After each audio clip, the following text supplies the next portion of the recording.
Bertempat di kantor Kejaksaan Negeri Lahad, tim dari Bidang Tindak Pidana Khusus Kejagung RI yang berjumlah 2 orang pada Senin 19 Oktober 2015 melakukan pemeriksaan terhadap 30 saksi terkait penerimaan dana hibah dari pemerintah Provinsi Sumatera Selatan pada tahun 2013. Para saksi yang diperiksa ini merupakan pengurus organisasi kemasyarakatan, organisasi kepemudaan, kelompok tani, serta lembaga masjid di wilayah Kabupaten Lahad yang menerima bantuan dana hibah dari Provinsi Sumatera Selatan pada tahun 2013. Selain itu, dalam pemeriksaan ini, penyidik juga memeriksa 11 orang camat di lingkungan Pemkab Lahad. Satu persatu para saksi ini kemudian memasuki ruang aula kantor Kejaksaan Negeri Lahad untuk menjalani pemeriksaan. Mereka secara bergiliran masuk ke dalam ruang pemeriksaan untuk memberikan keterangan kepada penyidik terkait realisasi penerimaan bantuan dana hibah Pemprov Sumsel tahun 2013.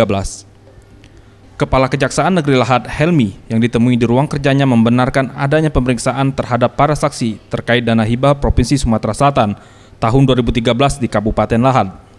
Ia menambahkan, dalam pemeriksaan ini pihak Kejari Lahad hanya memfasilitasi tempat untuk melakukan pemeriksaan, sementara penanganan kasus dana hibah ini sepenuhnya ditangani oleh Bidang Tindak Pidana Khusus Kejaksaan Agung RI.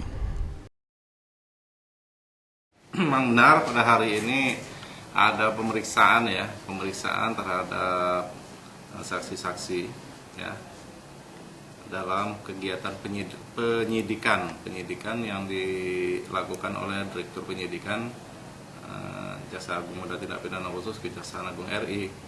Nah, di mana pada hari ini secara serentak ya tim diturunkan di semua kabupaten. Adapun materi pemeriksaan atau kasusnya adalah kasus dana hibah ya tahun 2013 Provinsi Sumatera Selatan.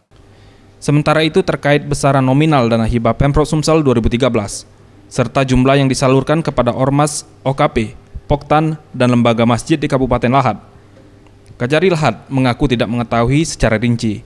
Demikian juga dengan organisasi yang menerima bantuan tersebut. Zulfikri, Sriwijaya TV.